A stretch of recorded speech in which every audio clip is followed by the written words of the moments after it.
Donc bonjour et bienvenue à tous.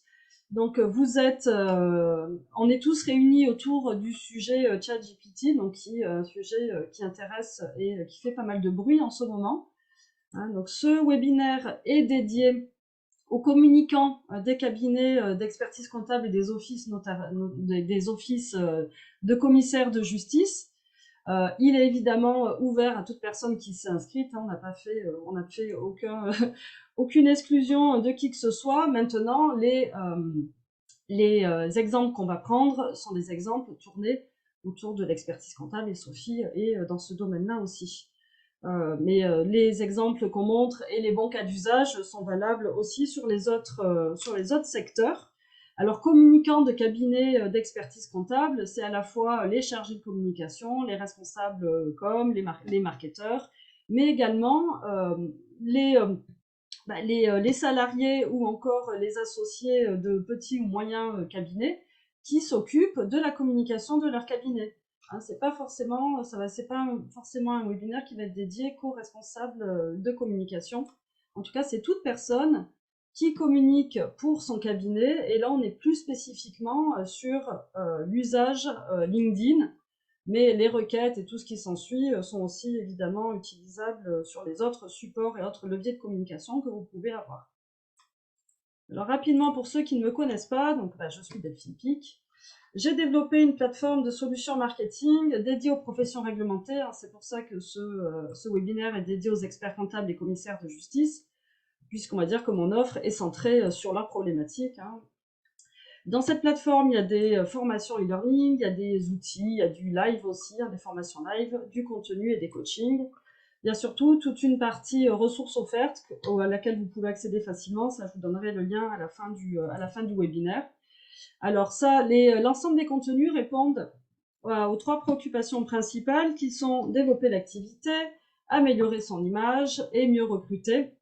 Alors, je passe rapidement sur ma présentation. Vous pourrez aller directement sur mon site ou sur mon LinkedIn si vous voulez en savoir plus. Ma mission, c'est conduire les entreprises vers une réussite durable. Durable, c'est pour ça que vous verrez aussi pendant le webinaire que je donne beaucoup de bonnes astuces et des supports aussi pour faire. On n'est pas sur un webinaire où on va se prendre la tête de manière technique. Je ne me considère pas comme une experte de ChatGPT. Je suis une exploratrice de cette intelligence artificielle depuis qu'elle a été lancée. Donc, j'ai acquis pas mal de connaissances et développé une pratique que je vous partage aujourd'hui le plus simplement possible. Et donc, Sophie, si tu veux prendre la parole et te présenter, comme ça, quand tu interviendras, personne ne se demandera, mais qui est-ce donc, Sophie? Et qui est cette personne? Bonjour à toutes et à tous. Je suis effectivement Sophie Tourini, responsable communication de cabinet d'expertise comptable et d'audit. J'ai un parcours pur com, ça fait 15 ans que je fais de la communication, dont 7 avec et pour des experts comptables. Et c'est donc pour ça que Delphine m'a invitée à participer aujourd'hui pour vous apporter mon témoignage. Voilà, comme ça, on aura vraiment des cas d'usage concrets, puisque Sophie utilise l'outil dans son quotidien de responsable de communication. Donc, hop, je continue. Alors, j'espère que j'ai personne en salle d'attente, parce que je ne la vois plus, la salle d'attente. Je pense que... Ah, ça y est. Elle se met, en fait, quand... Donc, pour ceux qui sont habitués à participer à mes webinaires, comme d'habitude, à la fin, il y a une loterie. Parmi tous vos commentaires, on va tirer au sort un des commentaires qui gagnera un cadeau. Et ça, c'est à la fin. Il y a aussi des cadeaux pour tout le monde, pour tous ceux qui ont participé, et des surprises. Donc ça, tout ça se voit à la fin, et c'est Chloé qui gère. Alors, le webinaire est enregistré, le replay sera dans les ressources offertes et partagées, donc sans contrainte. J'admets encore des personnes. Donc, il est enregistré. Ceux qui veulent le support peuvent commencer à me le demander dans le chat. Donc, dans le chat, vous avez dans Zoom un espace discussion, ce qu'on appelle le chat, dans lequel vous pouvez, donc là, si vous voulez la présentation, me la demander. Je n'enverrai pas tout le monde. On ne va pas embrouiller, charger inutilement les boîtes de chacun. Si vous la voulez, vous me la demandez. C'est à travers le chat aussi que je vais vous poser des questions et que vous allez pouvoir me répondre. Et parmi donc tous les commentaires, on tirera au sort des gagnants. Ça, je viens de le dire. Donc, le replay, enfin, la formation, le webinaire est enregistré. La présentation est disponible sur simple demande et vous aurez aussi accès aux ressources. Suite à ce webinaire, on va faire un article dans le blog de la plateforme qui donnera accès à l'intégralité, mais du coup en texte. Peut-être on se servira de ChatGPT pour le rédiger. Mais ça, on verra après. Alors, quelles sont les 3 grandes parties de ce qu'on va voir aujourd'hui? Donc, on se recentre sur l'utilisation de ChatGPT dans LinkedIn. Donc, on va rapidement voir quelques chiffres sur LinkedIn et en quoi ça peut nous aider, puisque moi, je suis experte LinkedIn et marketing, mais ensuite, évidemment, ce que je vous montre, ça peut être utilisé ailleurs. Donc, on voit quelques données sur LinkedIn, quelques bonnes pratiques aussi, parce qu'on parle là de production de contenu. Donc, ChatGPT ne fait pas tout et ne fera pas tout, il faut quand même des bases, donc je vous en partage quelques-unes. Ensuite, on verra les bonnes pratiques pour ChatGPT, des cas d'usage. Je vais rentrer aussi dans ChatGPT, croisons les doigts que ça fonctionne, parce que parfois on est trop nombreux et ça ne marche pas. Et à la fin, je répondrai à toutes vos questions, celles que vous m'avez posées quand vous êtes inscrits, pour ceux qui en ont posé. Donc j'en ai une dizaine. Certaines seront répondues au fil de la présentation.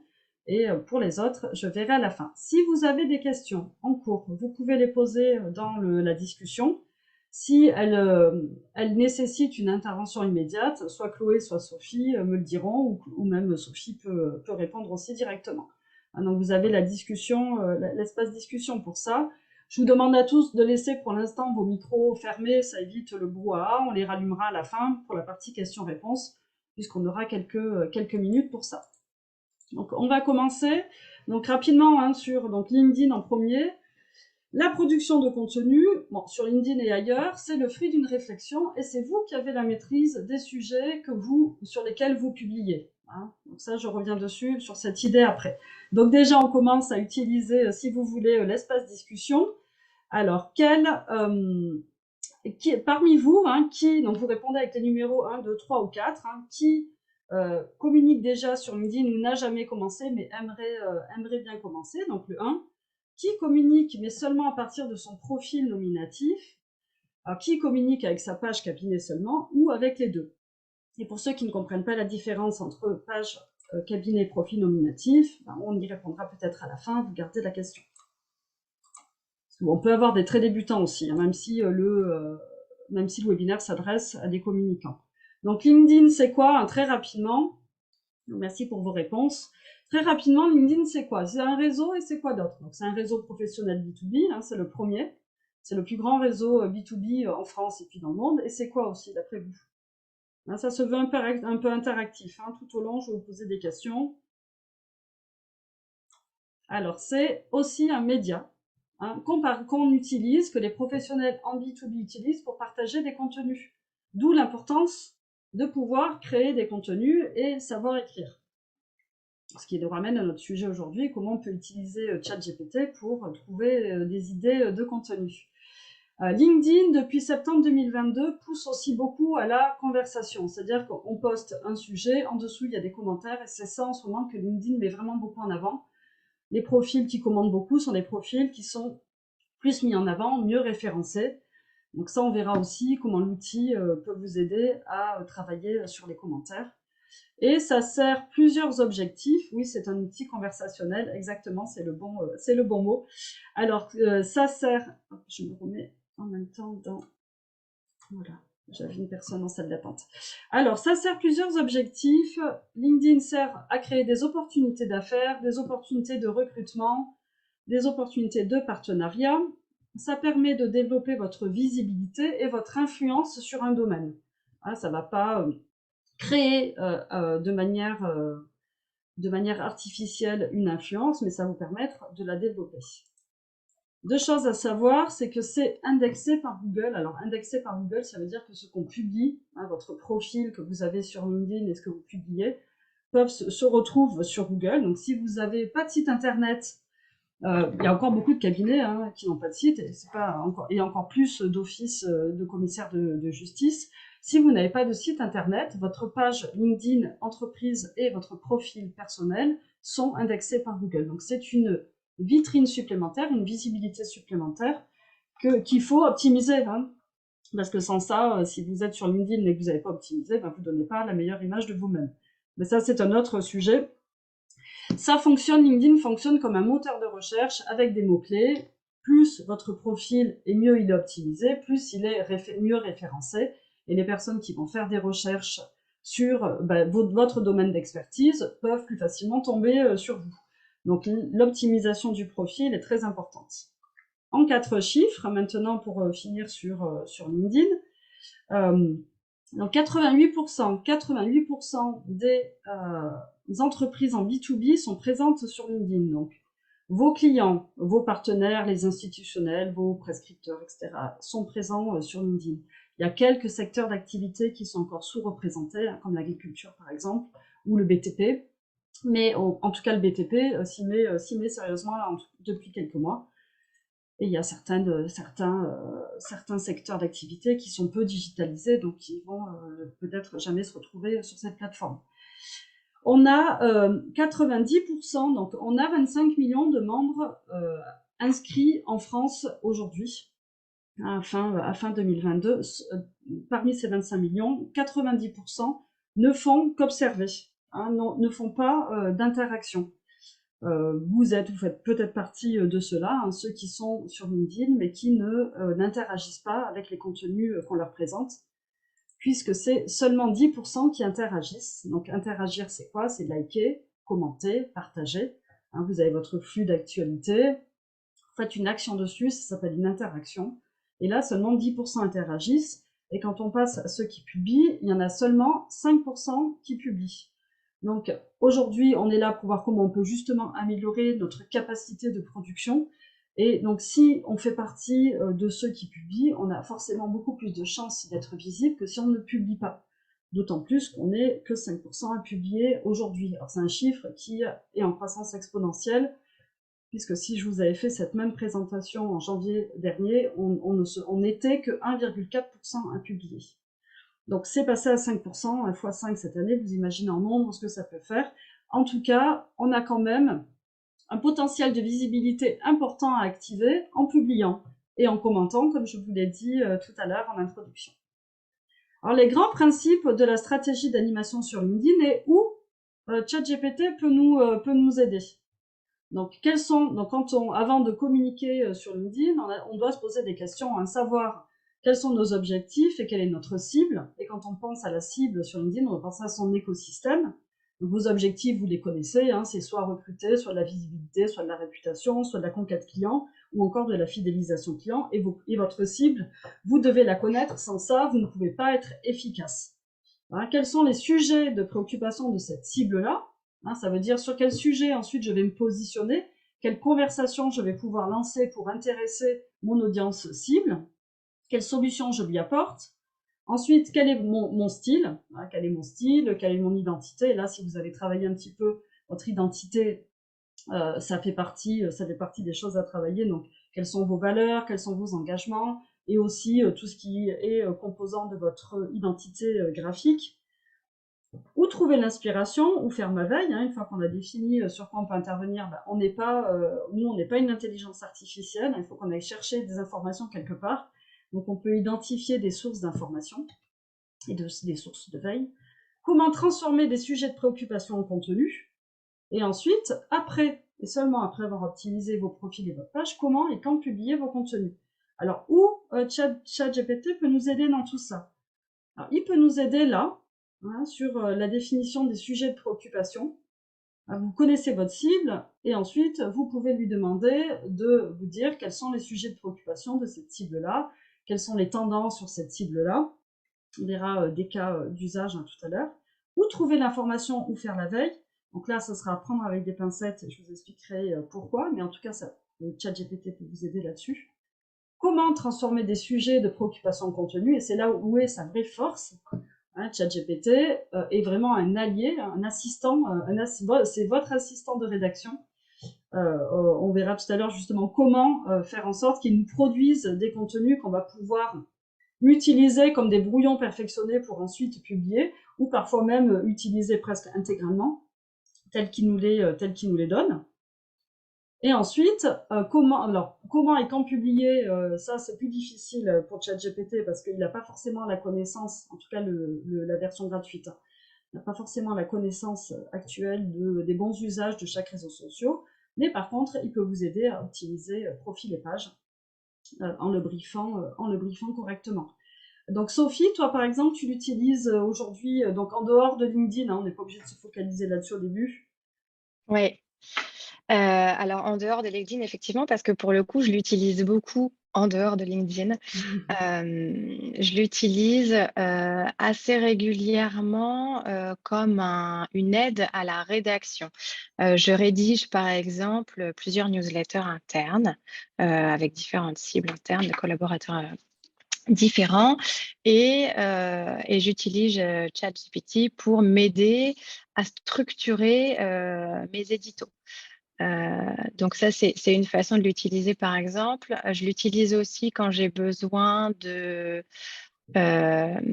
d'inspiration, de trouver des angles d'attaque sur des sujets que j'ai déjà, moi, identifiés. Et je pense que Delphine, tu vas l'aborder après.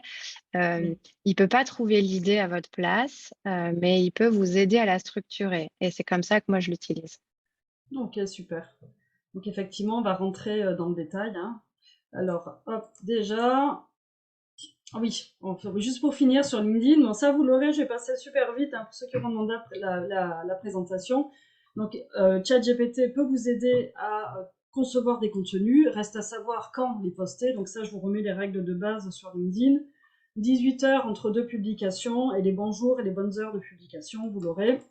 Pardon, j'ai passé vite. Je vous mets également les règles pour la rédaction d'un post parce que ça, sur la version gratuite, il ne saura pas faire exactement. Donc, il faut par contre, si vous voulez communiquer et avoir une bonne visibilité de vos publications, il faut respecter l'algorithme. Et là, ce sont les règles actuelles de l'algorithme. Donc, vous l'aurez aussi en ressources. Je ne vais pas rentrer dedans, sinon je vais passer un quart d'heure dessus. Ça fait l'objet d'un webinaire à part entière ou d'une leçon d'une de mes formations. Mais vous l'aurez en support. Alors, ChatGPT. Alors, dites-moi déjà, parmi vous, donc vous pouvez utiliser des petits emojis si vous voulez répondre. Hop, on a encore des gens qui arrivent en salle d'attente. Alors, qui a déjà utilisé donc ChatGPT ou ChatGPT, si on le dit à l'anglaise? Non, jamais. Ou oui, mais c'est compliqué. Ou ceux qui s'éclatent déjà avec. Non, mais très bien.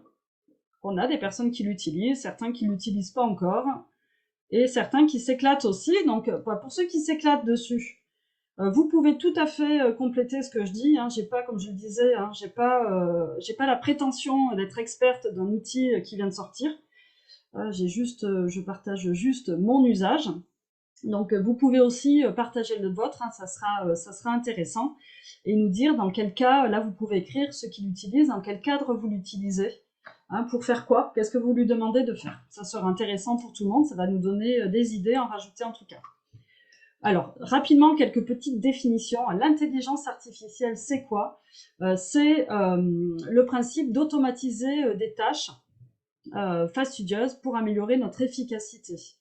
C'est en train de révolutionner notre façon de travailler, alors on en a tous plus ou moins conscience, et les spécialistes s'accordent à dire que l'intelligence artificielle, c'est une tendance durable. On en a parlé hier avec Sophie, c'est durable, c'est pas durable. Chat GPT, c'est l'intelligence artificielle qui a le plus de visibilité et qui a le plus d'utilisateurs aujourd'hui.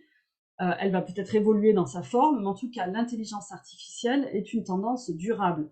Donc vraiment, c'est très bien d'être là aujourd'hui parce que pour quelque chose qui est durable, c'est bien de commencer dès le début et d'évoluer et de faire évoluer votre pratique en même temps que va se présenter face à nous des évolutions de pratique. Aujourd'hui, ChatGPT se présente sous une certaine forme.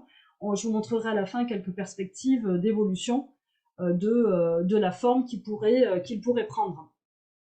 Donc c'est une tendance durable. ChatGPT, donc c'est un agent conversationnel amélioré. Hein, on connaissait les chats, hein, les chats dans la redoute. Puis-je vous aider? Et puis là, quatre petites réponses pré-écrites. Donc ça, c'était le chat avant. Le chat GPT, c'est un agent conversationnel puissant, différent, parce qu'il utilise une base de données énorme pour fournir des réponses à nos questions. Et il a un système de deep learning, donc c'est-à-dire d'apprentissage automatique très performant, profond, avec de je sais pas combien de millions de neurones artificiels, qui lui permet en fait, dans la conversation, d'améliorer ses réponses, parce qu'il comprend ce qu'il doit améliorer. Hein, ce que les autres chats ne faisaient pas avant. Hein. Ils avaient une liste de réponses pré-rentrées.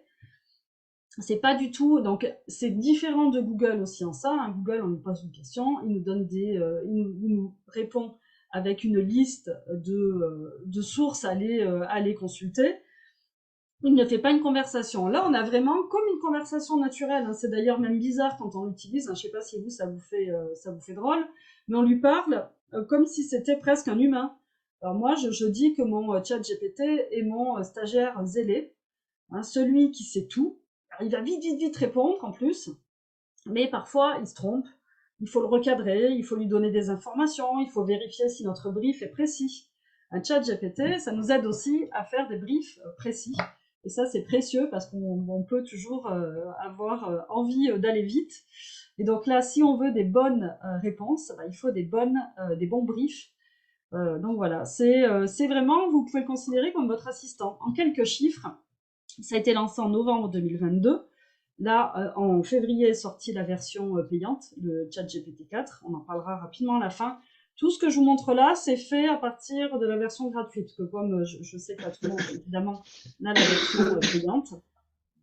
Donc c'est fait à partir de la version gratuite, et on parlera de la différence entre les deux vers la fin.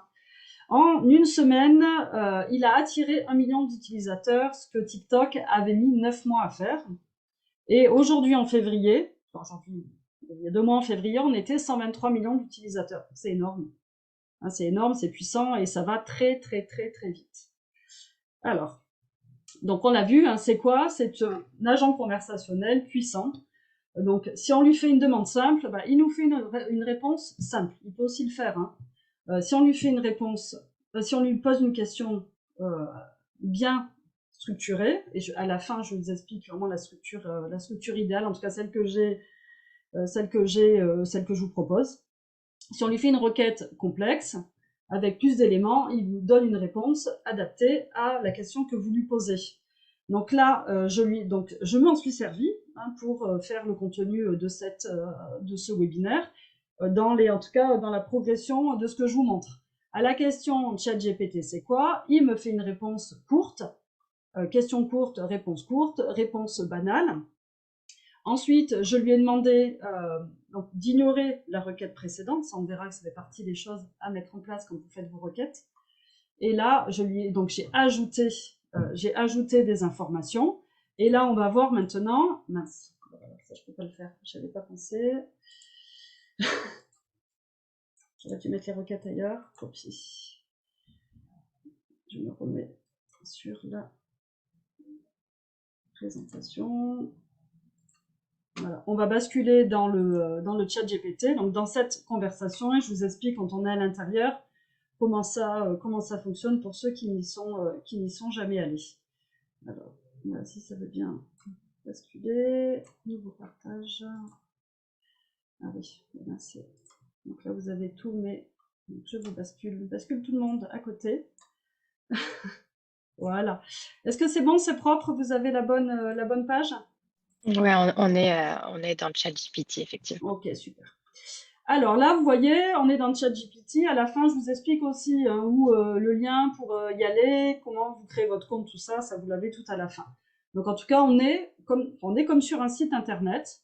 Et sur le côté, vous avez des conversations. Donc moi, je me suis créé un compte, hein, il est là. Il me demande de me mettre à jour de passer à la version payante, ce que je ferai pas pour l'instant, mais après avoir fait toutes ces recherches pour le webinaire, j'en ai quand même bien envie. Et donc là, j'ai plein de conversations différentes et je suis dans celle-là, donc dans laquelle je lui ai demandé d'abord ChatGPT, c'est quoi? Il m'a répondu une réponse courte, pas très compliquée. Hein. Ensuite, j'ai précisé la requête. Donc, je lui dis ignore la requête précédente, agis comme, on verra que c'est une des bonnes pratiques, agis comme une utilisatrice de ChatGPT. Tu dois préparer une présentation qui s'adresse aux non-utilisateurs et aux nouveaux utilisateurs. Commence par définir en trois idées clés ChatGPT, c'est quoi? Donc on voit là que par rapport à ma requête initiale très simple, Je précise que je lui demande, que je lui précise son rôle, Agicom. On peut dire Agicom ou Agi en tant que. C'est vraiment la meilleure pratique. Ensuite, je lui dis ce qu'il doit faire. Tu dois préparer, donc préparer une présentation qui s'adresse au non-utilisateur. Je précise la cible, à qui s'adresse la chose que je suis en train de lui demander de préparer. Et je lui dis, commence par définir en 3 idées clés. Donc là, je lui impose une structure, 3 idées clés. Et là, il m'a fait cette réponse-là. Donc déjà, il nous fait toujours une petite introduction. Hein. Je suis ravie de vous aider. Hein. Bon, moi, je le tutoie. Vous pouvez le vous voyez si vous voulez. J'ai fait des tests. Ça change pas grand-chose entre les deux. Donc voilà ce qui me répond. Donc il me fait bien une réponse en 3 points. Et là, oui, et là j'ai essayé d'autres choses. Donc là, je rajoute néophyte pour voir la différence en fait entre les deux. Donc là, vous vous rappelez de celle-là. Agis comme une utilisatrice de ChatGPT. Tu dois préparer une présentation qui s'adresse aux non-utilisateurs. Là, je vais rajouter encore plus de contexte. Donc ça se passe en bas dans la partie. Ça, je vais l'enlever aussi. Ça se passe en bas de la feuille de la page internet dans la partie envoyer un message. Donc je rajoute je viens de coller ma requête que vous avez vue dans la présentation là tout à l'heure. Donc ignorer les requêtes précédentes, agis en tant qu'une utilisatrice experte, j'ai rajouté, de ChatGPT, qui s'adresse à des non-utilisateurs, c'est la même chose. Défini en 3 idées, c'est la même chose. Et là, je lui dis que l'objectif, c'est de donner envie en restant prudent. Et donc, je l'envoie, la conversation. Donc, je lui envoie la requête, il la génère. Alors, très souvent, ça bug. On est très nombreux sur la plateforme, surtout la version gratuite. Donc, très souvent, ça bug. C'est pas grave, vous me remettez en haut, là, et vous recliquez sur le lien généré de la requête, et ça va vous permettre de la recharger, en fait. Hein. Où vous sortez, vous rentrez, et généralement, entre les deux, il a rechargé la requête. Et donc là, vous voyez, qu'a-t-il rajouté? Moi, il est en train de générer. Donc, il va rajouter, normalement, comme je vous l'ai dit, maintenant que j'étais une utilisatrice experte, il va rajouter des éléments un peu plus qui seraient issus. Donc là, vous voyez, la réponse, elle est incomplète. Hein. Donc, je lui demande, alors soit je fais ça directement là-haut, hein, donc je régénère la réponse en repassant par là, c'est ce qui fonctionne le mieux, plutôt que de faire régénérer. C'est un outil de traitement naturel, donc il écrit un peu plus d'informations dans chaque réponse. Je suis experte, donne plus d'informations pointues. Donc là, je suis toujours dans la même conversation, je ne lui précise pas, normalement il comprend parce que c'est juste maintenant. Et voilà, et c'est comme ça que vous allez obtenir au fil de vos requêtes des contenus qui vont vous permettre d'affiner la réponse attendue. Ah voilà, oups, une erreur est survenue. Bon, c'est très très très fréquent les erreurs. C'est pour ça que je ne vais pas rester trop sur chat, sinon en plus je risque de vous endormir. Donc là, il a, voilà. Donc là, il rajoute des termes qui seraient plus des termes effectivement utilisés par une experte. Hein. Je vous parlerai d'architecture, 3.5, de mots un peu plus compliqués. Donc voilà comment il va retravailler le contenu. Alors je vais me remettre sur la présentation. Est-ce que déjà ça vous éclaire un petit peu sur ce qu'on peut faire avec ChatGPT? Est-ce que jusque-là, je n'ai perdu personne? Dites-le nous, hein. Dites-le moi, je m'adapte. Donc voilà, donc une requête simple, une requête compliquée, plus on est fin dans sa requête, plus il va, donc là c'est la requête que j'avais faite, c'était au cas où ça ne fonctionnait pas, parce que parfois il ne veut pas du tout marcher. Donc voilà ce qu'il m'a produit quand j'ai fait l'exercice hier. Ensuite, on continue. Là, donc, on est une assistance, on va dire, de communicants dans des cabinets d'expertise comptable. Je lui demande, est-ce qu'il peut me dire comment ChatGPT peut aider des communicants en cabinet d'expertise comptable? Et là, il m'a donné plein d'idées de contenu que les communicants de cabinets d'expertise comptable peuvent créer pour leur cabinet. Donc ça, donc, plein de contextes dans lesquels ces chargés de communication peuvent utiliser ChatGPT dans leur quotidien. pour trouver des idées de contenu, répondre aux questions de la clientèle. Ça pourrait faire, enfin, ChatGPT, je pense, pourrait nous aider à faire vraiment des très très bonnes FAQ. Je ne sais pas si vous en avez déjà eu à faire, c'est vraiment fastidieux à faire une FAQ, parce qu'il faut se mettre justement à la place du lecteur du site ou de notre nouveau client. Donc ça, je l'ai pas testé sur je l'ai pas testé sur cette requête-là, mais je pense qu'il peut vraiment vous aider là-dessus. Toi, Sophie, tu l'as utilisé pour quelque chose d'assez original. Ah oui, je m'en suis servie assez récemment pour refaire l'arborescence d'un site internet. Je travaille donc pour plusieurs cabinets et un des cabinets qui pour le coup ne fait pas de l'expertise comptable mais du conseil a besoin voilà, de revoir un peu la structure de l'arborescence de son site internet qui est un peu trop complexe et plus vraiment dans les tendances actuelles. J'ai donc utilisé ChatGPT en lui disant et c'est exactement la même manière que toi tu fonctionnes, il faut toujours lui donner un cadre. Donc je lui ai dit, tu es un spécialiste en création de sites internet ou en marketing, ça dépend des réponses que je cherche. Et après, en fait, je vais croiser aussi les différentes réponses qu'il peut m'apporter en fonction du cadre que je lui donne. Donc je lui dis, tu es un spécialiste en optimisation de site internet. Je lui donne le lien du site internet et je lui dis, analyse ce site et à la lumière de ce site internet uniquement, donne-moi l'arborescence optimale. Alors là, je voulais simplifier par rapport à l'existant. Donc, je lui dis simplifie l'arborescence de ce site internet-là. Et je lui ai donné comme cadre, réponds-moi sous forme de tableau. Donc, je veux les différents niveaux sous forme de tableau et je veux que face à chaque intitulé de page, tu me donnes le type de contenu que moi, je pourrais mettre dans mon site internet. Donc, c'est vraiment ce que tu disais. C'est mon stagiaire zélé. Il m'a fait des propositions. Après, effectivement, pour que ce soit parfaitement optimisé, il faut retravailler, préciser les requêtes, lui dire c'est pas comme ça, mais plutôt comme ça, enlève le niveau, machin. Enfin, c'est une véritable discussion. Et moi, d'ailleurs, ça me fait assez rire. La plupart du temps, quand je discute avec lui, je commence par lui dire bonjour et je termine toujours en lui disant merci. Oui, Parce que j'ai vraiment l'impression d'échanger avec une personne réelle. Donc, c'est assez fou. ouais, c'est Mais assez donc oui, bluffant, ouais. les requêtes site internet, ça m'a vraiment beaucoup aidé sur, sur réorganiser l'arborescence du site internet en question et même à retravailler certains textes. Alors, il faut toujours repasser derrière, hein. C'est pas un très bon rédacteur puisqu'il a quand même pas cette patte et cette émotion que nous, on peut mettre quand on écrit des textes.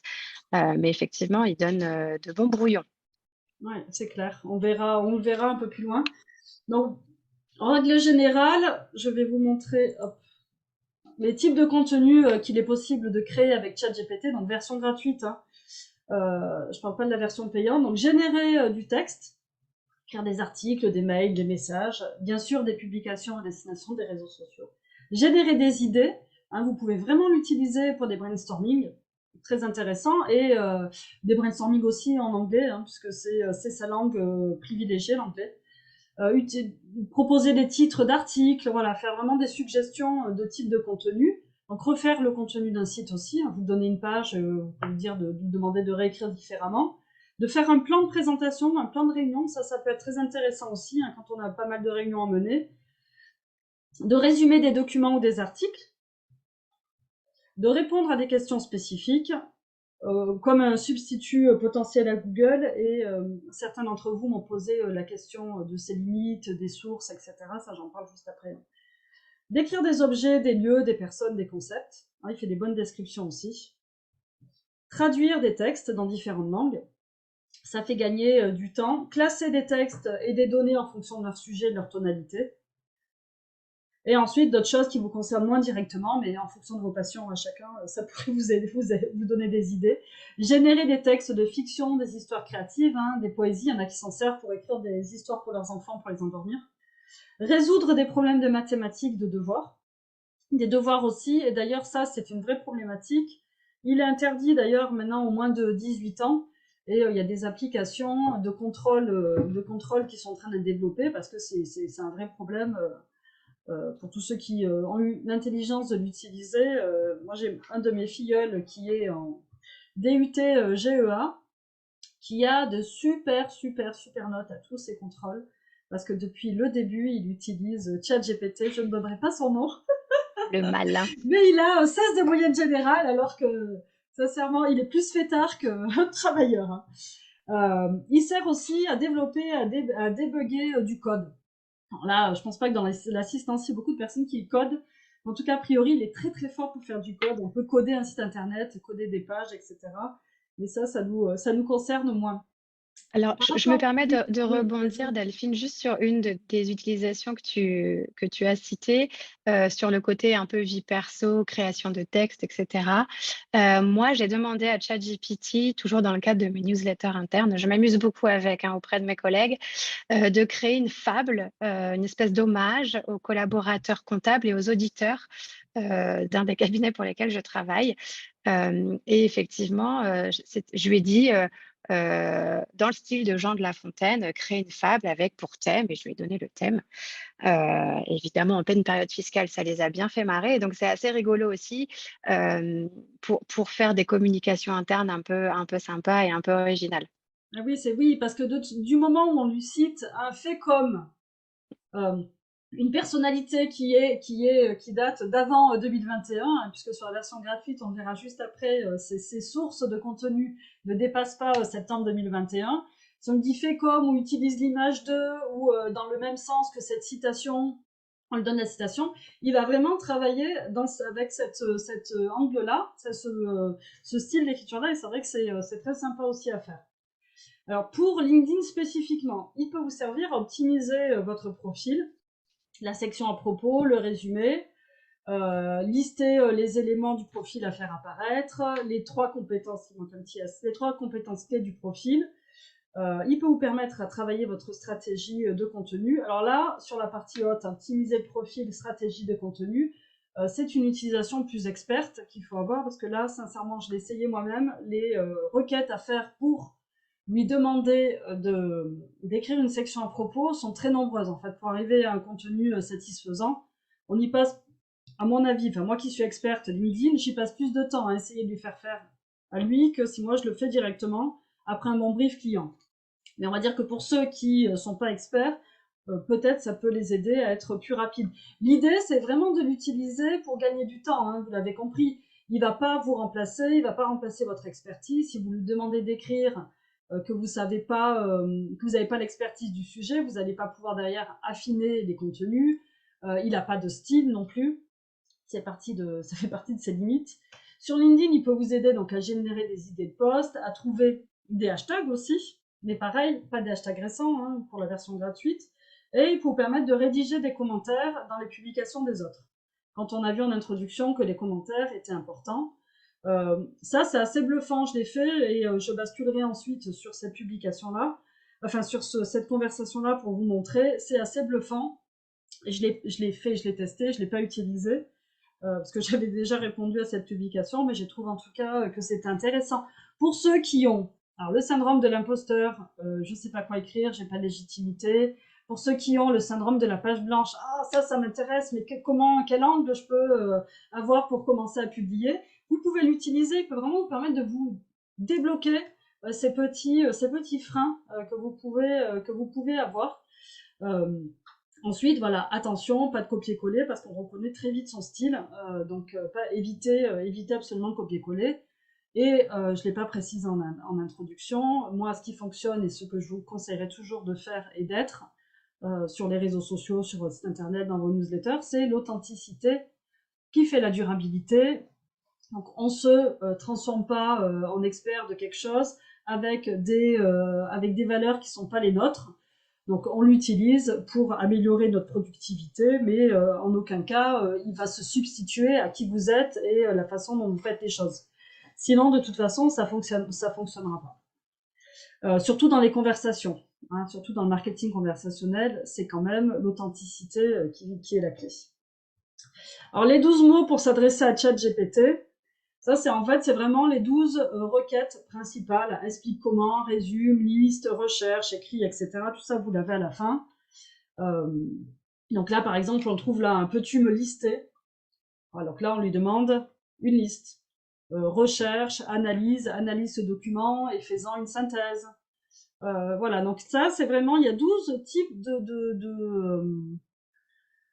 de mots-clés pour l'utiliser, que vous pouvez utiliser. Ça, je vais pas... Oui, voilà. Donc, ça produit un bon brouillon. Je le ferai après l'exercice, juste pour vous montrer. Si on lui demande de rédiger un texte long, un texte de blog, hein, c'est normalement entre 1200 et 1500 mots. Hein, il en faut du texte pour remplir 1500 mots. Donc, il va vous produire un bon brouillon. Moi, je m'en sers pour le blog de ma plateforme de formation marketing, à Conversion. Il me produit des super brouillons. Il me fait gagner avant écrire un article. Donc, j'avais l'idée, je faisais la structure, je faisais des recherches, je compilais. Et ensuite, je finalisais. Ça me prenait, on va dire, 5-6 heures. Maintenant, avec ChatGPT, ça me prend 1 heure. Parce que tout le brouillon, il fait tout seul, en fait. Et le sujet du marketing conversationnel, je le maîtrise très bien. Donc derrière, en réécriture, ça me prend pas beaucoup de temps. Mais parce que je maîtrise bien le sujet, que je sais, quand je lui pose des questions, comment affiner en fait la réflexion, vous pourriez lui demander d'écrire sur vos sujets de prédilection, vos sujets d'expertise, parce que vous avez la connaissance et vous pourriez lui faire resserrer sur, j'en sais rien moi, écrit un article sur la loi finance, oui, mais non, plus spécifiquement sur l'article nanana. Et si on parlait de fiscalité, tu pourrais me dire quoi? Si vous n'avez pas la connaissance du contexte dans lequel vous posez la question, vous n'allez pas pouvoir lui permettre d'affiner la réponse. Mais si vous avez cette connaissance-là, moi, ça me fait vraiment gagner du temps sur mon blog pour la création des articles que j'écris pour mon blog, ou quand j'écris des articles sur le marketing conversationnel, quand je suis invitée sur d'autres blogs aussi. Donc là, je reviens aussi là-dessus. Il a un style d'écriture qui se repère très facilement, donc il faut toujours relire et travailler la ponctuation et le style d'écriture. Je voulais, oui, vous partager cette requête-là que j'ai faite avant-hier et qui m'a vraiment bluffé. Je lui ai dit en mode storytelling. Donc en mode storytelling, c'est une contrainte de rédaction. On pourrait lui dire en mode professionnel, ton soutenu. On verra tous les différents cas après. Raconte le quotidien d'un chargé de communication de cabinet d'expertise comptable en période fiscale. Agis comme si tu étais lui. Objectif, partager ses galères pour avoir des infos auprès de ses collègues surchargés, ton humoristique, publication sur LinkedIn, donc des phrases courtes, simples, merci. Et puis moi aussi je lui dis merci quand je lui écris. Je suis polie même avec un robot. Et donc il me précise qu'il va pas pouvoir faire quelque chose avec beaucoup d'émotion puisqu'il en est dépourvu, mais quand même dans sa réponse, et vraiment il a réussi à utiliser l'humour. Après le contenu, il y a des choses qui sont fausses parce que ça peut pas être le quotidien d'un chargé de communication, mais quand même j'ai trouvé vraiment sa réponse bluffante. En période fiscale, mon quotidien de chargé de communication, de cabinet d'expert, et 3 petits points intenses. Pour le dire poliment, entre les appels de clients stressés, les réunions de dernière minute et les demandes urgentes de mes collègues experts comptables, je me sens souvent comme un jongleur en équilibre sur un fil. Mais aussi, dans cette période, je suis fière de faire partie d'une équipe soudée où chacun apporte sa pierre à l'édifice pour aider nos clients à traverser cette période difficile. Donc, il pense que tout le monde traverse une période difficile. Ça, c'est son manque de connaissance du métier. Mais si je l'avais briefé plus précisément, il n'aurait pas fait cette erreur. Et la réponse obscure, sur la fiscalité, bon ça forcément on va pas demander à un chargé de communication de répondre sur la fiscalité, pour ça on a des responsables juridiques. Donc voilà, en tout cas, il a fait une réponse qui est quand même, il y a quand même de l'humour, et il a mis des majuscules, c'est lui qui a fait ça, il a fait il a fait le là en majuscule, il a mis les 3 petits points, il a écrit en écriture inclusive, je lui ai pas demandé non plus. Oh, j'ai trouvé que c'était fou d'avoir réussi à répondre comme ça. Alors, ses forces, aujourd'hui, c'est sa rapidité de génération de texte. Il nous répond, vous l'avez vu, j'ai fait le test, il répond très rapidement. Il produit des textes cohérents, après, vérifier, il est cohérent. Il s'adapte, donc sa technologie lui permet de s'adapter, de s'améliorer en continu. Donc, il auto-apprend et il est forcément polyvalent sur tous les sujets qu'on peut lui poser, puisqu'il a une source de données qui est énorme. Donc sur la version gratuite, il ne génère que du texte sur la version gratuite, mais on peut quand même lui demander de le générer en tableau. Hein. Vous pouvez lui dire, donne-moi les 4 idées principales et fais-moi un tableau, les 4 idées, en face tu écris le résumé, voilà. Ça il peut le faire, il a fait déjà. La version 4 travaille aussi sur les images, je ne l'ai pas encore testé moi.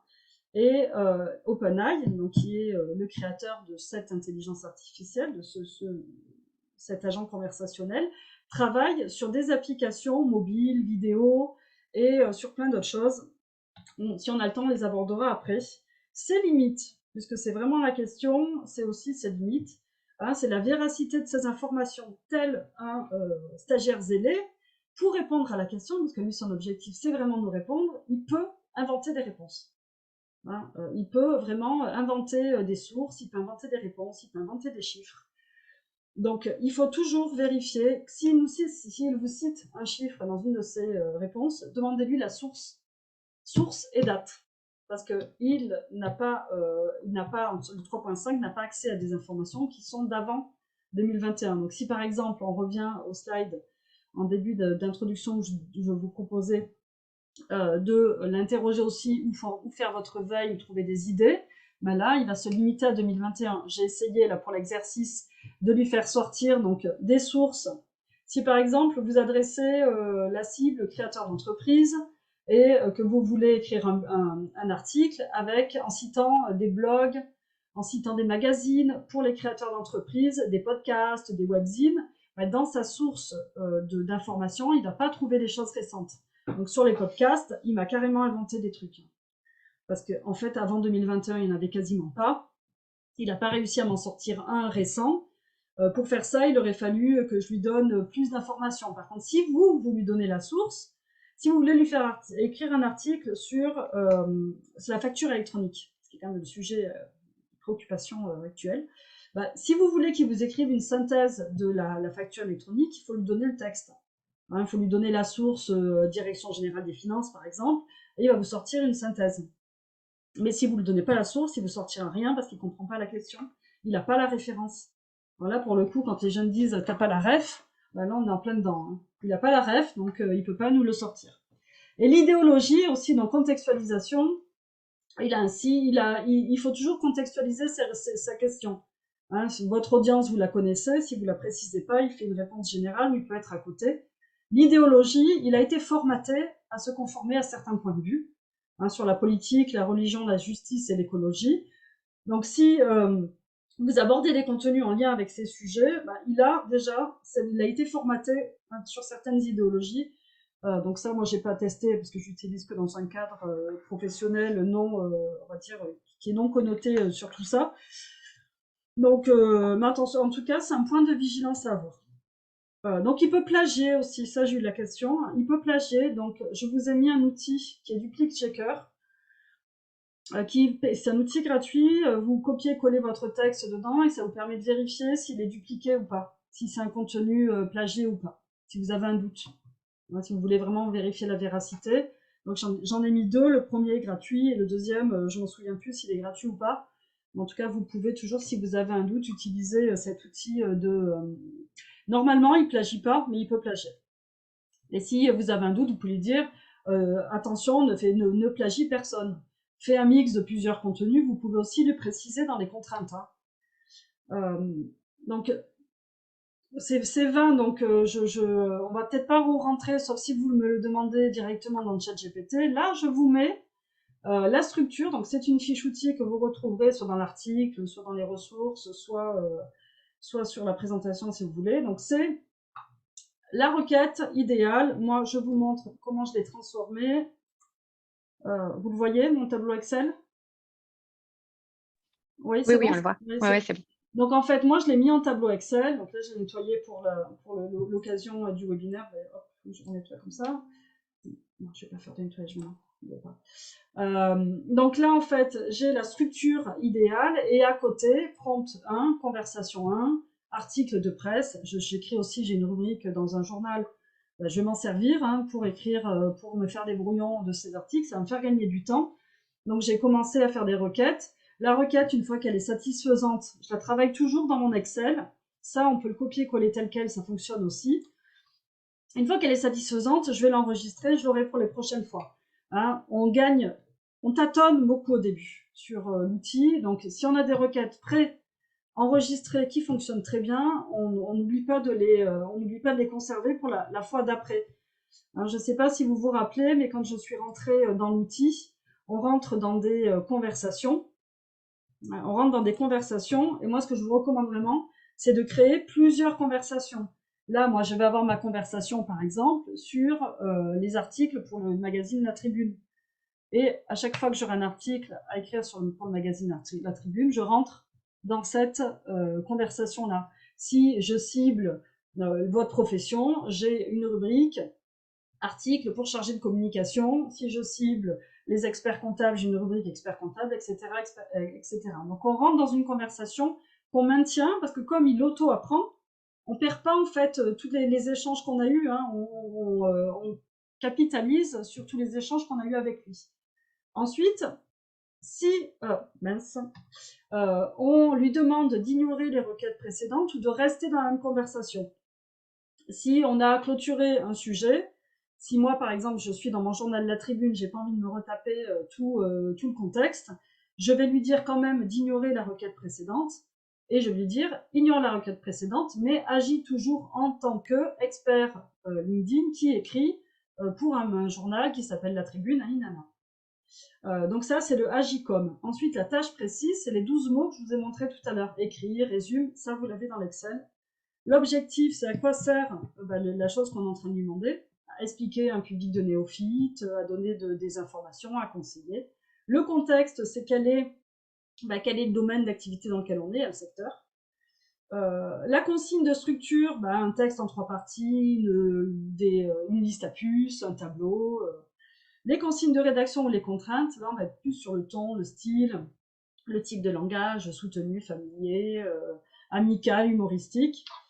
Le contrôle de la présentation, hein, on est vraiment dans une conversation. Donc chaque prompt, ça s'appelle un prompt, une requête, une demande, doit se terminer par « As-tu bien compris ma requête ?» S'il n'a pas compris, il va vous poser des questions. Et là, vous retravaillez sur vous lui précisez, vous répondez à ces questions. Ensuite, donc ça, c'est la première requête. Ensuite, généralement, la réponse, elle ne va pas du premier coup. Hein. Donc, vous lui demandez de préciser, ou si vous voyez que c'est parce que vous avez rédigé d'une certaine façon qu'il n'a pas répondu, retournez dans le prompt, ça c'est vraiment aussi un hack important, retournez dans le prompt et refaites reposez la question là où vous étiez arrêté. Ne faites pas une autre question en dessous, parce que sinon il va garder en mémoire son erreur précédente. Hein, donc on efface sa mémoire, on re-rentre dans la question. Si je vous perds, vous me le dites, je retournerai dans l'outil. Et ensuite, on évalue sa réponse. Alors, on l'évalue dans la forme et dans le fond. Et là, j'ai fait encore plus simple que ce qu'on a vu hier avec Sophie. Développe, apporte plus d'arguments, ça c'est pour le fond. La forme, fait plus court, fait plus long, soit plus vendeur, soit plus accrocheur. Après, vous voyez ce que vous voulez. Vous aussi, vous avez perdu Delphine? Yes. Il y a plus Ah oui, trop c'est de parce que son. j'ai mon téléphone qui Ok, s'est allumé. d'accord. Bon, vous m'avez? C'est bon, t'as récupéré. Bon, là, c'est parce que j'avais mon téléphone branché et j'ai eu un appel. Donc, dans la forme, dans le fond, on lui fait approfondir. Vous avez les petites questions, plus courtes, plus détaillées. Et ensuite, après, on creuse, jusqu'à obtenir une réponse à notre requête du départ. Vous avez compris. Hop. Les 3 actions à ne pas oublier, c'est créer une conversation par sujet. Vous pouvez vraiment, une fois que vous avez un sujet, lui demander plein de déclinaisons différentes et enregistrer vos prompts quand vous les trouvez satisfaisants, parce que ça vous fera vraiment, vraiment gagner du temps. Et utiliser, donc moi je vous propose une structure, vous allez en travaillant dans ChatGPT, si ça vous a donné envie, vous allez peut-être trouver la bonne structure pour vous. Les perspectives, c'est ChatGPT 4, hein, c'est la version payante. Alors là c'est le 3, hein, vous voyez le 3, il a une base de données qui est, somme toute, très importante, mais qui est beaucoup moins importante que le 4, qui, a priori, se met à jour en fonction de tous les contenus publiés, donc il est vraiment à jour le jour sur Internet. Il n'a pas une base, on lui a pas plugué une base de données de connaissances, il se met à jour en continu. Il est vraiment plus puissant. Alors, il n'est pas plus rapide parce que du coup, comme il résonne plus, ben, il est un peu plus long à fournir des réponses. C'est pas non plus des minutes, hein. Mais l'autre, on le voit même pas réfléchir. Celui-là, il est un peu plus long. Mais par contre, il est bien plus pertinent, plus raisonné et il produit aussi des images. Les perspectives, c'est aussi toutes les applications qui sont développées en ce moment, qui vont venir se plugger sur les propres outils que vous utilisez déjà. Moi, j'ai noté par exemple une extension Chrome qui ça s'appelle Prometheus, qui va permettre de faire des prompts vocaux. Donc là, au lieu de taper, c'est encore plus simple, on va parler à ChatGPT. Avec cette application-là qui se plug, qui est active, hein, qui se plug. Là, je l'ai pas fait parce que je voulais rester sur un usage, on va dire, le plus classique en ce moment. Mais ça, c'est une évolution déjà disponible. On n'a même plus à taper, on va écrire à ChatGPT directement grâce à cette extension Chrome. Il a aussi une extension assez sympa pour organiser un voyage. Avec, alors c'est quel opérateur? Je m'en souviens plus. Je me souviens plus l'opérateur. Je le retrouve dans mes notes. C'était avec Expedia. Avec Expedia, vous pouvez plugger une application, lui dire on part de là, on arrive là. On voudrait faire tel et tel. Enfin, c'est des vacances sympas, familiales. Qui vous organise votre voyage. C'est aussi assez bluffant. Voilà le type d'usage personnel que vous pouvez aussi avoir de l'outil. C'est assez incroyable. Alors là, vous avez comment se rendre sur ChatGPT pour ceux qui n'y sont jamais allés. Vous avez le lien d'accès et la version payante est à 22,40 € par mois. Si notre métier, c'est vraiment de créer du contenu, je pense qu'à ce prix-là, on peut se le permettre parce que ça va vraiment nous faire gagner du temps.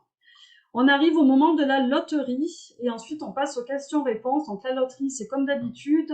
Tous les participants, vous allez... Alors, attendez la fin de la consigne pour donner le numéro, ça vous allez comprendre. Vous allez donner un numéro et Chloé va remonter du dernier commentaire au commentaire, au numéro du commentaire donné. Donc le premier qui va donner un numéro va désigner en fait un commentaire gagnant. Donc là, vous pouvez y aller, donner votre numéro. À partir de maintenant, on va remonter tous les commentaires.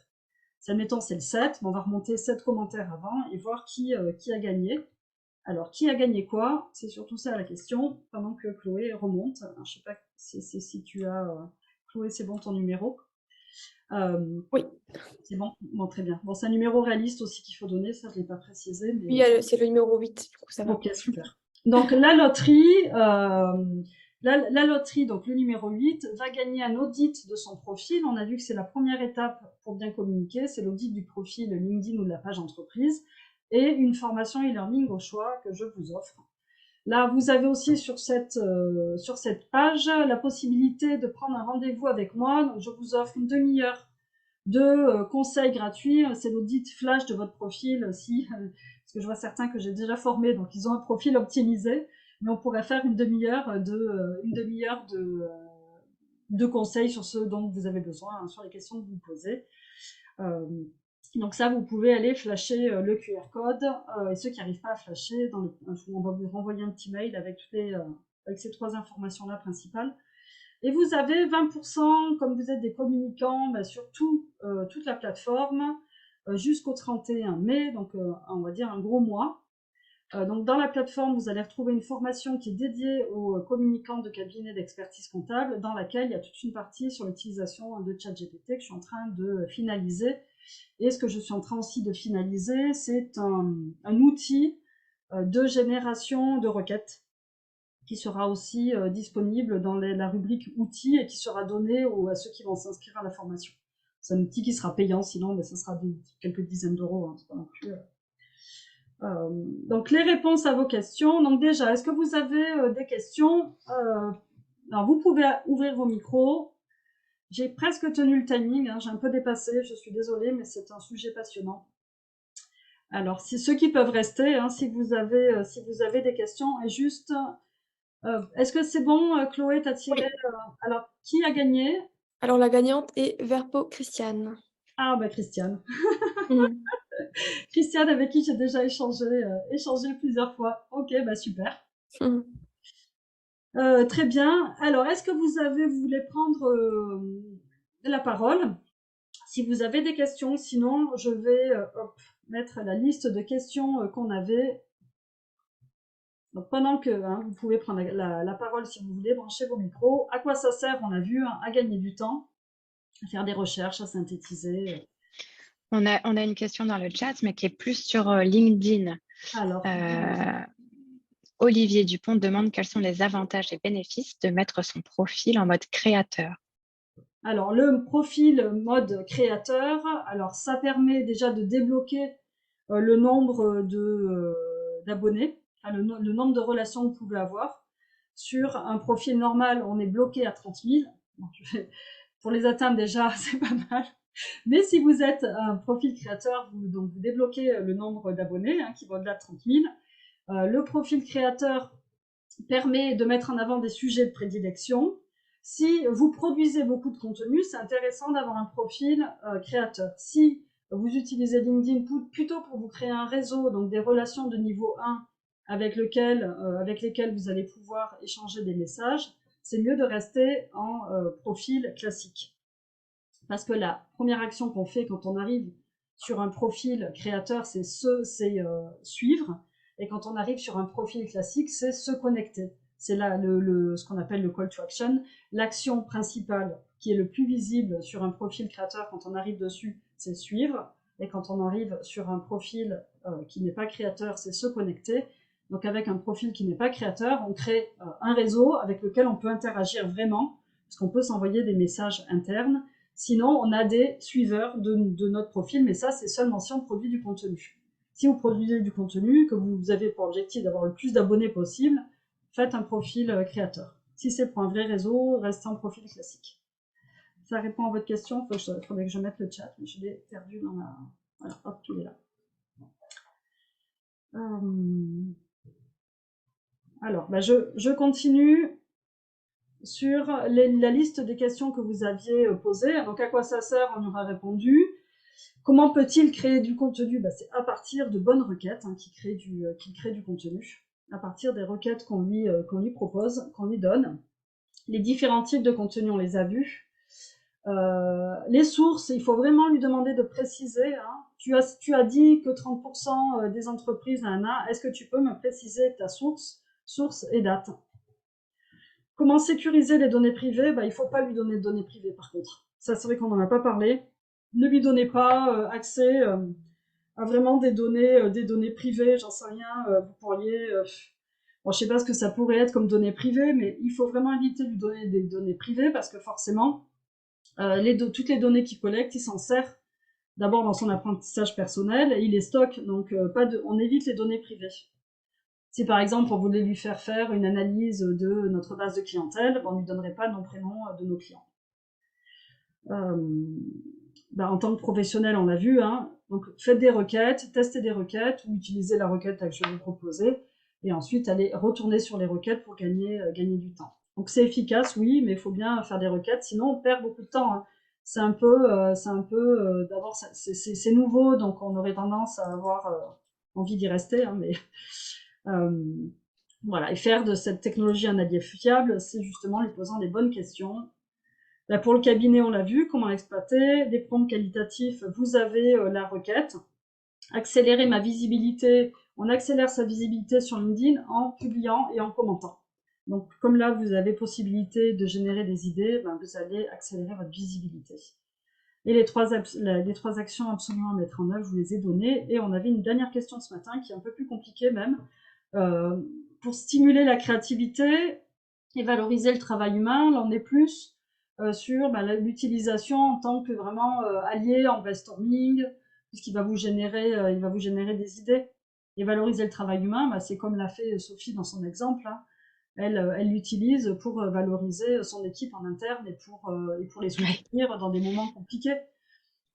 Donc voilà, évidemment, alors forcément, c'est une nouvelle technologie, donc ça fait peur. Oui, ça va remplacer certainement certains métiers à terme.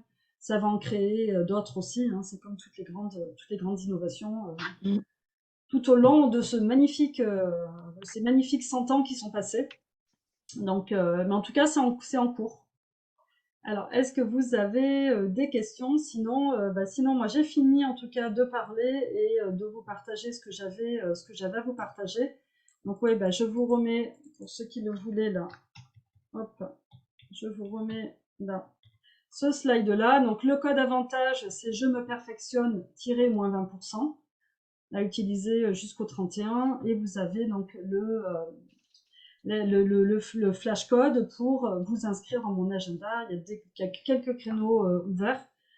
Je crois que c'est les mardis après-midi et les jeudis après-midi là, des semaines qui arrivent. Et je pourrai donc répondre à vos questions ou faire l'audit flash de votre profil LinkedIn ou répondre à des questions spécifiques que vous pouvez avoir.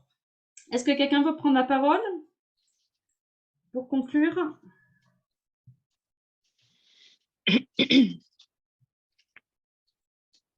Alors oui, ChatGPT ne remplace pas encore la prise de parole en fin de, En fin de webinaire. en fin de webinaire. C'est toujours difficile, surtout quand c'est l'heure de manger. Exactement. Et d'ailleurs, moi, je voulais pas. En fait, moi, je faisais attention parce que je lisais beaucoup de choses justement sur les anti-ChatGPT, sur le fait qu'ils synchronisent des informations qui peuvent être fausses. Il y a des gens qui s'étaient amusés à mettre pas mal de fake pendant la crise sanitaire et qui, là, lui ont posé des questions sur ce sujet-là. Et bien sûr, il a ressorti tous les fakes. Et j'ai été initiée il n'y a pas longtemps, la semaine dernière, et je me suis rendu compte que si on attend que ce soit au point pour s'y mettre, on sera largué. C'est maintenant, il faut s'y mettre maintenant. Par contre, il faut le prendre pour ce que c'est, à savoir un outil. Mais il marque ses propres limites. Hein, moi, j'ai demandé vraiment, j'ai dit, tu peux m'aider à faire mes vœux de mariage? Tu as besoin de savoir quoi? Et il m'a dit, alors il m'a donné une liste de questions auxquelles répondre. Bon, je ne l'ai pas fait après, hein, c'était pour voir. Mais il me dit à la fin, il me dit que l'essentiel, c'est de rester soi-même et de parler avec son cœur, par exemple, des trucs comme ça. Donc, c'est assez marrant. Oui, c'est marrant, c'est marrant à utiliser. D'ailleurs, c'est un peu le risque, c'est tellement marrant. Tellement marrant qu'on peut y perdre beaucoup de temps aussi. Ah oui. Oui, c'est pour ça que je n'ai pas fait après. C'est que je voulais voir. Mais ce n'est pas exclu, par exemple, la liste de questions qu'il m'a posée là pour pouvoir m'aider. Je vais les prendre et puis je vais me les poser et puis ça m'aidera à faire mes vœux. C'était le but. C'est ça. Je trouve qu'il est très utile pour aider à structurer les textes et les idées. Il faut avoir l'idée à la base. Alors là, je reviens sur un contexte pro, mais il faut avoir l'idée du sujet. Moi, quand j'écris des éditos, il y a quelques jours, j'ai écrit un édito, donc toujours en interne. Je voulais tirer des leçons de Starship. Ok, la fusée qui décolle, mais qui s'écrase au bout de 3 minutes. Et donc, je demande à ChatGPT quelles leçons on peut en tirer, appliquer au cabinet d'expertise comptable et d'audit. Il m'a donné quelques idées, j'en ai gardé certaines, je les ai retravaillées. Seulement, voilà, ça m'a fait gagner du temps dans l'analyse et dans l'analogie de la fusée et Moi, du sur cabinet. le contenu purement, donc pour personne ne me connaît, mais en fait, je suis juste femme d'expert comptable, mais pas du tout dans la comptabilité. J'étais infirmière urgentiste avant. Donc, le problème que j'ai pour publier du contenu, c'est qu'il faut que je me synchronise avec mon bonhomme qui est en pleine période fiscale, qu'on prenne déjà du temps pour qu'il me parle d'un sujet, que je prenne des notes, qu'ensuite j'écrive ou je mette en forme, même s'il m'en a parlé, ce n'est pas mon domaine, donc je suis obligée d'écrire sur quelque chose que je ne connais pas, que je lui fasse relire que ceci, que cela, et puis que je réduise que truc, que machin. Là, si je veux faire un sujet, je sais que c'est bientôt, je ne sais pas moi, à la fin de la période fiscale, je vais mettre un sujet sur les RPP. Je lui demande de me prendre un sujet sur les RPP en 30 caractères pour que ça rentre sur LinkedIn. C'était un peu trop long, j'ai dit tu peux me les résumer. Et après, j'allais le mettre en forme pour le montrer à Pierrick qui n'aurait plus qu'à valider. Puis je ne sais pas pourquoi, je lui ai dit, est-ce que tu peux me l'écrire pour un post LinkedIn en me mettant des emojis et des hashtags? Et il l'a fait. Puis il m'avait mis plein d'hashtags. Je lui ai dit, non, mais je voudrais seulement entre 3 et 6 hashtags. Il m'a répondu, oui, tu as raison, ça fait trop pour LinkedIn. Et il m'en a remis 3. Et du coup, c'est cette version-là qui, je pense que ça m'a pris moins de 5 minutes de le faire. Je vais la montrer à Pierrick, on a pour 2 minutes à lire et à me dire c'est bon, c'est pas bon, versus les 3 fois une demi-heure, on aurait dû se synchroniser avant. Donc, c'est un gain de temps énorme. Oui, c'est clair. Voilà. C'est vraiment, du coup, sur le contenu, moi, c'est ce que je fais. Et par contre, je le fais valider derrière. Parce que comme je n'ai pas cette connaissance-là, je ne lui fais pas confiance, je vais le faire valider par l'expert comptable. Ouais, surtout, le gros point de vigilance, c'est vraiment que la version gratuite n'utilise des données qu'avant 2021. Donc, il faut vraiment être super vigilant sur tout ce qui est texte, tout ça, hein, parce que... Ou lui donner des sources en lui disant réfère-toi à ce site internet-là. Voilà. Et ça peut fonctionner comme ça aussi. Ouais. Là, sur la facture électronique, j'ai essayé pendant qu'on parlait et en fait, il m'a pondu un texte, mais c'était de la définition. Ouais. Il n'y a pas eu d'explication, il n'y a pas eu de truc. Il m'a donné la définition de la facture électronique. Ouais. Oui, et puis il n'a pas la référence du calendrier là, qui a été mis en place. Non, mais J'avais oui, posé une question un peu juridique aussi pour un point. Il m'avait dit attention, étant une intelligence globale, je ne suis pas au fait des spécificités de tel ou tel pays. Donc, ce qui est pas mal quand même, c'est qu'on doit faire attention, mais que lui déjà nous prévient. Oui. Je ne suis pas apte à faire des trucs humains, je ne suis pas apte à ceci, fais attention à Alors, ça. Donc, c'est quand même pas mal.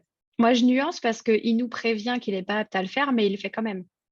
On reprend Oui, mais comme il nous l'exemple que prévient, ça nous Delphine a met la puce à montré. l'oreille pour vérifier. Oui. Oui, mais ça ne l'empêche pas. Moi, je l'ai testé en lui demandant des conseils financiers. Je lui ai dit, j'ai 30 000 euros d'épargne, j'en fais quoi pour gagner beaucoup d'argent très vite? Et il me dit, attention, je ne suis pas apte à donner des conseils en finance, mais vous pourriez faire ça, ça, ça, ça, ça, ça, ça, ça. Donc bon. Et il finit C'est par comme me tous les dire, gens qui disent je ne suis pas médecin, mais. ben voilà, c'est exactement ça. Et il a fini par me dire, vous devriez vous tourner vers un professionnel. Je lui ai demandé quel professionnel. J'attendais qu'il me parle d'expert comptable et il ne m'a pas parlé d'expert comptable. Ça m'a fâchée. Gestionnaire patrimoine, non, par contre, moi, j'ai fait un truc aussi, c'est que justement, avec un partenaire gestionnaire de patrimoine, on s'était dit qu'on allait publier une sorte d'interview de donc l'expert comptable et le gestionnaire de patrimoine sur un sujet donné. Ouais. Sauf que période fiscale, pour l'instant, c'est impossible. Et là, juste pour tester, j'ai dit, est-ce que tu pourrais me faire une interview d'un expert comptable dont c'est le domaine et d'un gestionnaire de patrimoine sur tel sujet? Bam, il me l'a fait. Ah oui. Question, alors c'est pas l'un ou l'autre ou les deux qui répondent, c'est systématiquement la réponse expert comptable, la réponse gestionnaire patrimoine. J'ai regardé vite fait, les questions semblaient pertinentes en tout cas. Donc là, du coup, je me dis si je fais ça, je le réécris un peu bien, je le balance aux deux pour que chacun aille vérifier sa partie, voilà. Ouais. C'est ça, ça demande, ça nécessite, et c'est vraiment indispensable, un travail de relecture, de vérification et de réécriture. Et c'est quand même un temps exceptionnel de gagner. Ah oui, c'est sûr. Ouais. C'est précieux, surtout dans les cabinets où, alors déjà, moi, je suis responsable comme d'un cabinet, mais je suis un cas rare parce qu'il y a quand même assez peu de cabinets où il y a une personne vraiment dédiée entièrement et uniquement à la communication. Donc, c'est rare. C'est très rare. Donc oui, ça nous fait gagner du temps pour pouvoir avancer plus vite, effectivement. Oui, c'est utile. Ouais, c'est très utile. Merci. Donc on est encore quelques-uns présents dans le. Peut-être pas, je sais pas, j'ai plus le compte là. On est 11. Ah oui, bon appétit, oui, il est midi chez vous. Eh oui, hein, on n'a pas tous la chance. Mais j'ai mangé juste avant et je m'en suis mise partout pour finir à temps. Oui, ça vous a plu? Oui. C'est intéressant, ceux qui restent encore là. Est-ce que ça a répondu à vos besoins, à vos attentes?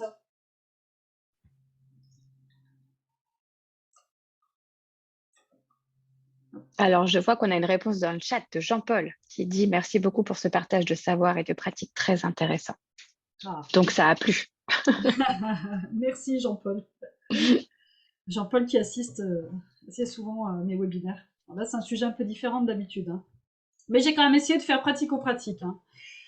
Parce qu'on a assisté, d'ailleurs Sophie, on était ensemble, à un autre webinaire qui était quand même, on va dire, moins pragmatique. Qui était plus dans la technique aussi et qui ne s'appliquait pas du tout dans nos métiers, dans les cabinets. C'était vraiment tournée technique, quoi. Ouais, c'est clair. Donc, merci à tous d'avoir participé. C'était un plaisir pour moi. Le mois prochain, j'ai un webinaire sur la marque employeur, l'attractivité. Comment rendre accessible la marque employeur même aux petits cabinets, même aux ceux qui n'ont pas forcément de responsable communication ou même responsable RH. Donc ça sera un webinaire que je vais co-animer aussi. Merci à Sophie d'avoir contribué au contenu de ce webinaire, à Chloé pour sa présence aussi, et à vous tous de vous être inscrits, d'avoir participé. Donc à bientôt sur les réseaux ou dans des webinaires ou ailleurs.